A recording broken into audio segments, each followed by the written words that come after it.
यार समझो सा मीठा दुरूद शरीफ पढ़ो, हदीस को दो सल्लल्लाहु अला हबीबिही मोहम्मद वालिही वसाबिही वली बैतिही अजमईन। अल्लाह अन मुआज़ इब्न जबल काल लम्मा बहसौ रसूलुल्लाह सल्लल्लाहु अलैहि वसल्लम इलल यमन खरज मअहु रसूलुल्लाह सल्लल्लाहु अलैहि वसल्लम यूसी है। हजरत मुआज़ बिन जबल फरमाइन था अल्लाह जा नबी मूंखे यमन जे तरफ मोकिलिया। काॾे मोकिलिया? यमन जे तरफ। छो? वञ तबलीग कर। हजरत मुआज़ फरमाते मुझे हुजूर ने यमन की तरफ भेजा। क्यों? जाकर तबलीग करें। हमारा शहजादकोट से इधर आने का मकसद तबलीग है और कुछ नहीं है। आप सुनते हैं? हम आपसे बड़े नहीं है, हम कोई वडेरे नहीं है, हम कोई इज्जत वाले नहीं है, हम तुम्हारे पाँव की मिट्टी है। अब सुनते हैं? हमारा मकसद ये है कुरान हदीस इन लोगों को बताएं। एक न एक हो सकता है नमाजी बने, बारिश बने, शरीयत पर अमल करे, वो हमारे निजात का जरिए बने। आप सुनते मेरी जान? और कुछ नहीं है हमारा मकसद। हुजूर ने यमन के तरफ मुआज़ को भेजा। मालूम हुआ अपने इलाके को छोड़कर कहीं जाकर कुरान हदीस लोगों को सुनाना, ये मेरे नबी की सुन्नत है, सहाबा की सुन्नत है। फरमाते मुझे हुजूर ने यमन की तरफ भेजा।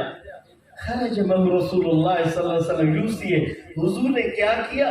मुझे फरमाया कि आप चले यमन की तरफ। मुझे हुजूर ने सवार किया घोड़े पर। व मुआज़ुन राकिबुन व रसूलुल्लाह सल्लल्लाहु अलैहि वसल्लम यमशी तहत राहिलतिही। मुआज़ फरमाते हुजूर ने मुझे घोड़े पर सवार किया, खुद पैदल चल रहे थे। ये तबलीग की अहमियत है, मेरे नबी के तरीके को फैलाने की अहमियत है।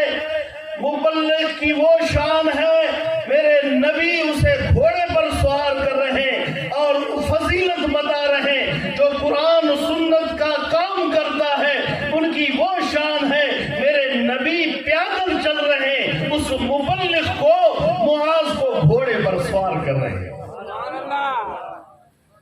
अब समझ रहे हैं? ये रहमतुल लिल आलमीन नबी है, शान वाले नबी है। मुआज़ुन राकिबुन व रसूलुल्लाह यमशी तहत राहिलती। हुजूर घोड़े के करीब करीब जा रहे थे, मैं घोड़े पर सवार था।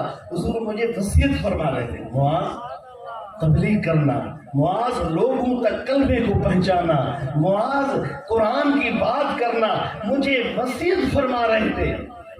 फलम्मा फरग़, जब हुजूर वसीयत कर के मुझे आगे लेकर गए, जब हुजूर को वापस लौटना था तो हुजूर ने मुझे फरमाया लम्मा फरग़ काल या मुआज़ इन्नका असा अल्लाह तलकानी बाद आली हाज़ा। हुजूर ने फरमाया कि मुआज़ एक बात सुने, आप यमन की तरफ तबलीग के लिए जा रहे हैं, लेकिन वापस जब आएंगे लअल्लका अंत मुर्री बिमस्जिदि हाज़ा व कब्री फबका मुआज़ुन जशन लिफ़िराक़ रसूलिल्लाह सल्लल्लाहु अलैहि वसल्लम फ़क़ाल इन्न औलन नास बिल मुत्तक़ून मन कानू हैसु कानू रवाहु अहमद। हुज़ूर ने फरमाया मुआज़ आप वापस आएंगे ना तो मुझे आप नहीं देखेंगे। जब आप वापस आएंगे तो तेरा गुजर मेरी मस्जिद से होगा और मेरी कब्र से होगा। मुआज़ तू मुझे नहीं देख पाओगे। आप समझ रहे मेरी जान? ये अहमियत है। हुजूर ने ये नहीं सोच रहे, मुआज़ ये नहीं अर्ज कर रहे हुजूर जब मैं जाऊंगा वापस आऊंगा आपको नहीं पाऊंगा। मतलब आप दुनिया से रुखसत हो जाएंगे, जिसको हम अपने हिसाब से रेलत फरमाएंगे। लेकिन हुजूर फरमा रहे कि मुआज़ वापस आओगे मुझे नहीं पाओगे, फिर भी उसे नहीं छोड़ रहे। तबलीग की इतनी अहमियत है। वहां चले जाए कोई बात नहीं, लेकिन ये हुजूर का मेरा इल्म है